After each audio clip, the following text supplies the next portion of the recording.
कपड़े धोने वाली बहू। शादी के पहले से ही विभा को कपड़े धोने का बड़ा शौक था।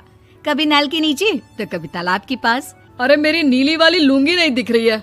विभा की अम्मा, कहाँ रखी है लुंगी? अरे वो तो विभा ने परसों ही धोकर रखी थी आपकी अलमारी में, देखो वहीं होगी। वो ना मैंने आज धो दी, मुझे लगा कि गंदी हो गई होगी। अरे कैसे गंदी हो गई थी? उसे तो मैंने पहना भी नहीं। हे भगवान, इस लड़की के कपड़े धोने की आदत से परेशान हो गया हूँ मैं। जितना तो घर में राशन नहीं आता, उससे कहीं ज्यादा डिटर्जेंट पाउडर का खर्चा है। इसकी शादी करवा दो, शादी जाए अपने घर में ही करे काम, फिर चाहे घर के कपड़े धोने हो या पूरे गांव के। हाँ ठीक बोल रही हूँ, देखता हूँ मैं कोई लड़का। वो दिन भी आ जाता है जब विभा को देखने लड़के वाले आ जाते हैं। लड़की मुझे अच्छी लगी। होने वाली सास कहती है, बेटी अगर कुछ पूछना है तो पूछ लो। वैसे तो हमारी लड़की बहुत ही शर्मिली है, जो बोल दो वो मान लेती है, इसे क्या पूछना होगा। अरे कैसी बात कर रही हो माँ, मुझे इन लोगों के घर रहना है, सवाल तो कई है। हाँ हाँ बेटा, पूछ लो ना, क्या पूछना है। आप लोगों के घर कपड़े कौन धोता है? सास का मुंह बन जाता है। देखो, अगर तुम ये कहना चाहती हो कि तुम्हें कपड़े धोने नहीं आते तो सुन लो, कपड़े मैं ही धोती हूँ, लेकिन तुम्हारे आ जाने के बाद मैं रुमाल तक नहीं धोऊंगी। अरे चुप रहना भाग्यवान, बहू बेचारी घर आई नहीं, उसे डराना शुरू कर दिया।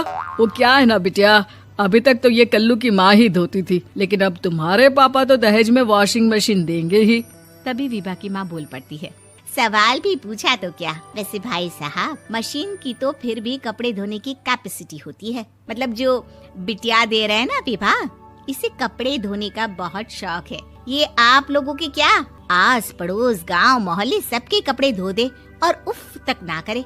बाहर देखा नहीं आपने कितने कपड़े सूख रहे हैं? सब हमारी बिटिया ने ही तो धोए हैं। बस भी करो ना माँ, शर्म आ रही इतनी तारीफ सुनकर। और तो और एक दाग निकाल कर दिखाओ तो मान जाओ। हाँ अच्छा, माफ करना बेटा, मैंने गलत समझा। हमें तो रिश्ता बहुत पसंद है। और ऐसे जुड़ जाता है रिश्ता कपड़े धोने का शौक रखने वाली विभा का। उसकी शादी हो जाती है कोयला फैक्ट्री में काम करने वाले कल्लू के साथ। शादी के बाद अचानक विभा चिल्लाती हुई सास के पास आती है। सासू माँ, अरे सासू माँ कहाँ है आप? ये तो धोखा है, धोखा दिया आप लोगों ने मुझे। इसे ससुर के चक्कर के बारे में पता चल गया। अरे तो उसमें तुझे क्यों धोखा मिला है? अरे नल में पानी नहीं आता, कपड़े कैसे कब धुलेंगे? अच्छा, तू पानी नहीं आ रहा उसकी बात कर रही है। तो आपने क्या सोचा? कुछ नहीं। अच्छा, तेरी माँ ने कहा था कि कपड़े धोने का शौक है तुझे, याद आया मुझे। शौक बोलकर कपड़े धोने वाले मेरे जुनून को कम ना आके सासू माँ, कपड़ा धोना मेरा गुरूर है। तभी पति भी वहाँ आ जाता है। अभी मैंने इसे सनी देओल की फिल्म दिखाई है, उसी के डायलॉग मार रही है माँ। अच्छा सुन, साफ बता रही हूँ, पानी सुबह 4 से 6 और शाम को 10 से 12 आता है, समझी? विभा टाइमिंग सुनकर हैरान हो जाती है। ये क्या भूतों का मोहल्ला है? सुबह 4 बजे उठकर कौन कपड़े धोता है? 4 बजे टंकी में पानी जाता है, फिर सारा दिन धोना ना, किसने मना किया? अरे कैसी बात कर रही हैं? 200 लीटर की टंकी में कितने कपड़े धो लूंगी मैं? सुबह ही उठ जाऊंगी मैं। अब क्या था, विभा सुबह 4 से लेकर रात के 12 बजे तक कपड़े ही धोती रहती। एक रोज सास पड़ोस से निकलकर कहीं जा रही होती है कि साथ वाली कहती है, हाँ कल्लू की माँ, जरा ये बताओ कि 2 साड़ी है, 2 ब्लाउज और एक पेटीकोट और एक नाड़े वाला लंबा कच्छा। हाँ तो? अरे तो क्या, कितना लोगी धुलाई ये बताओ। धोबन दिख रहे हैं हम क्या? हमारे पति सरकारी नौकरी से अभी रिटायर हुए हैं और बेटा सुपरवाइजर है कोयला फैक्ट्री में। धोबन समझ रखा है हमें। हाय रे कल्लू की अम्मा, माफ कर दो, वो तो मोहल्ले में यही सब बता रहे थे कि तुमने बहू को कपड़ा धुलवाने के काम में लगा दिया है। सास को पड़ोसन की बात सुनकर गुस्सा आ जाता है। वो घर पहुंचती है जहां घर के बाहर ही इतने सारे कपड़े सूख रहे होते हैं जितने कि किसी धोबन के घर पर। अरे ओ कल्लू की दुल्हन, बाहर निकल। माँ जी यहीं आ जाओ, बाथरूम में चादर धो रहे हैं हम। अरे अभी हम धोते हैं, तुमको बाहर निकलो। ये आस पड़ोस वाले बोल रहे हैं कि हम बहू से कपड़े धुलवा कर उसे कपड़ा धोने वाली बना दिए हैं। अरे छोड़ो ना माँ जी, किन लोगों की बातों में आती हो? आस पास के लोगों का तो काम ही होता है कि वो किसी तरह सास बहू को लड़ा दे।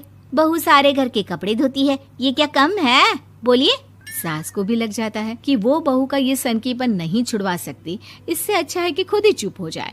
एक रोज सास और बहू मंदिर जाते हैं, जहाँ सास की साड़ी वहाँ खड़ी भीख मांगने वाली से मिलती है। माँ जी क्या बात है, आपकी साड़ी उस भिखारन से कितनी मिल रही है ना? हाँ हाँ देखो तो, दोनों की साड़ी मिल रही है। क्या बात है कल्लू की अम्मा, तुम खुद को तो अफसर की बीवी बताती हो और ऐसी सिंपल सी प्लेन साड़ी पहनकर घूमती हो। सिंपल और प्लेन नहीं है ये साड़ी। तो क्या सोने के धागे से फूल बने हैं? कुछ भी सासू माँ, कुछ भी। हाँ बने थे इस साड़ी में सोने के धागे से फूल। मेरे पति लेकर आए थे मद्रास से स्पेशली मेरे लिए 10,000 की। ताहे भाई साहब इस भिखारन के लिए भी सेम टू सेम साड़ी लेकर आए होंगे 10,000 की। सास उस वक्त तो कुछ नहीं कहती, लेकिन बहू के साथ घर आती है और अलमारी से एल्बम निकाल कर लाती है। ये साड़ी देख रही है, ये वही साड़ी है जिसे मैंने अभी पहना था। इस साड़ी में ये जो चमकदार फूल दिख रहे हैं ना, ये सोने के धागों से काढ़े गए हैं। लेकिन तू लोकल वॉशिंग मशीन ब्रश से घिस घिस कर सारे फूलों को निकाल कर साड़ी प्लेन कर दी। मुझे माफ कर दीजिए सासू माँ। और तो और, जब मैंने तुझे तेरी गलती के लिए कुछ नहीं कहा, लेकिन तूने तो सबके सामने मेरा मजाक ही बना दिया। क्यों? बहू को समझ में आ जाता है कि अब से उसका कपड़े धोना बंद।